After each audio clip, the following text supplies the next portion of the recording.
जय श्री राम मित्रों, आज की कथा है हनुमान राक्षस युद्ध। सीता से विदा लेकर जब हनुमान चले तो वे सोचने लगे कि जानकी का पता तो मैंने लगा लिया। उनको श्री रामचंद्र जी का संदेश देने के अतिरिक्त उनसे भी राघव के लिए संदेश प्राप्त कर लिया। राक्षसों के प्रति साम दान और भेद नीति अपनाने से कोई लाभ नहीं होगा, अतः मुझे यहाँ दंड नीति अपनाने के लिए अपने पराक्रम का प्रदर्शन करना ही उचित जान पड़ता है। ऐसा सोचकर उन्होंने अशोक वाटिका को विध्वंस करने का विचार किया, जो कि रावण को अत्यंत प्रिय थी। उन्होंने विचार किया कि जब वह अपनी प्रिय वाटिका को उजड़ने का समाचार सुनेगा तो अवश्य क्रुद्ध होकर अपने वीर सैनिकों को मुझे पकड़ने या मारने के लिए भेजेगा। यह विचार आते ही वे वाटिका के सुंदर वृक्षों को तोड़ने तथा उखाड़ने लगे, जलाशयों को मथने और पर्वत शिखरों को चूर चूर करने लगे। थोड़ी ही देर में वाटिका ऐसे जान पड़ने लगी मानो वह दावा नल से झुलस गई हो। सुंदर सरोवरों के मणिमय स्फटिक घाट टूटकर मलबे में परिवर्तित हो गए। वाटिका में बनी अट्टालिकाएं भी उनके विध्वंसक हाथों से ना बच सकीं। इस प्रकार उन्होंने अशोक वाटिका को शोक वाटिका बना दिया। सब पक्षी घोंसलों से निकलकर आकाश में मंडराने लगे। जो राक्षसियां रात भर सीता पर पहरा देते देते सो गई थीं, वे भी अब इस शोर को सुनकर जाग गईं और उन्होंने चकित होकर अशोक वाटिका की दुर्दशा को देखा। वे दौड़ती हुई रावण के पास जाकर बोली, हे राजन, अशोक वाटिका में एक भयंकर बानर घुस आया है। उसने सब वृक्षों को तोड़कर तहस नहस कर दिया है। सरोवर के घाटों और अट्टालिकाओं को भी तोड़कर कूड़े का ढेर बना दिया है। जब हमने उसे भगाने का प्रयत्न किया तो वह हमारे ऊपर झपटा।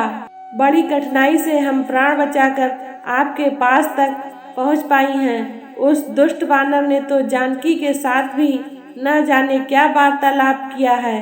हमें बहुत भय लगता है, कहीं वह सीता को भी तो न जान से मार डाले। यह समाचार सुनकर रावण प्रज्वलित चिता की भांति क्रोध से जल उठा। उसकी भ्रुकुटी धनुष की भांति तन गई। उसने तत्काल अपने अनुचरों को आज्ञा दी कि उस दुष्ट वानर को पकड़कर मेरे पास लाओ।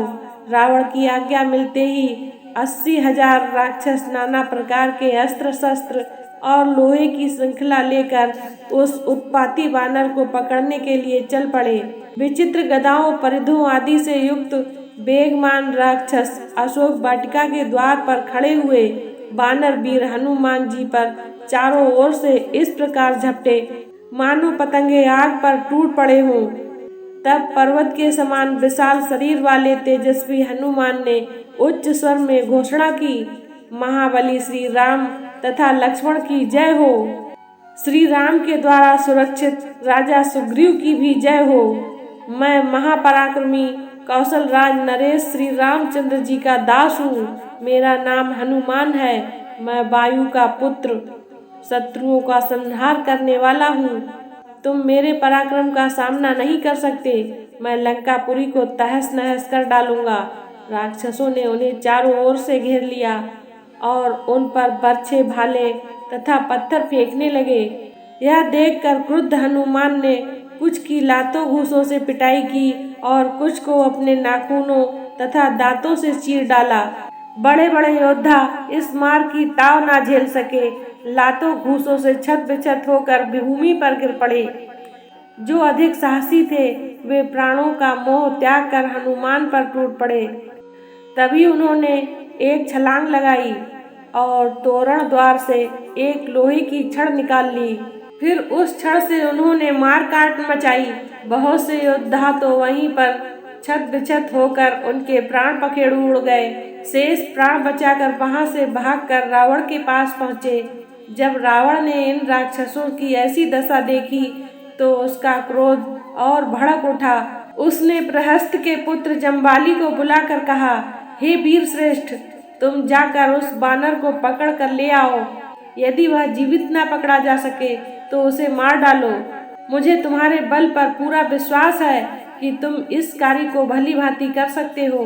रावण की आज्ञा पाकर जम्बाली अस्त्र शस्त्रों से सुसज्जित हो, गधों के रथ पर सवार हो हनुमान से युद्ध करने के लिए चला। जब उसने उन्हें तोरण द्वार पर बैठे देखा तो वह दूर से ही उन पर तीक्ष्ण बाण चलाने लगा। जब कुछ बाण पवन पुत्र के शरीर को छेदने लगे तो उन्होंने पास पड़ी हुई एक पाषाण शिला को उखाड़कर जुम्बाली की ओर निशाना साध कर फेंका। उस विशाल शिला को अपनी ओर आते देखकर उस वीर राक्षस ने फुर्ती से 10 बाण छोड़कर उसको चूर चूर कर डाला। जब हनुमान ने उस शिला को इस प्रकार टूटते देखा तो उन्होंने तत्काल एक विशाल वृक्ष को उखाड़कर राक्षसों पर आक्रमण करना आरंभ कर दिया, जिससे बहुत से राक्षस मरकर और कुछ घायल होकर वहीं धराशायी हो गए।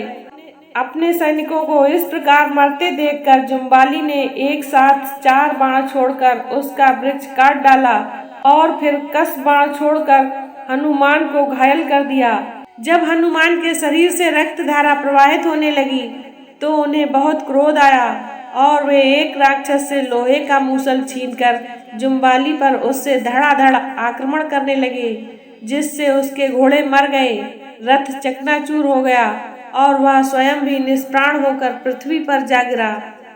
आज की कथा को यहीं पर विराम देते हैं। कथा को पूरा सुनने के लिए धन्यवाद। इससे आगे की कथा है मेघनाद हनुमान युद्ध, देखना ना भूलें। इसी प्रकार की ज्ञानवर्धक कथा कहानियों को सुनने के लिए हमारे चैनल को लाइक, शेयर एंड सब्सक्राइब करें। जय श्री राम।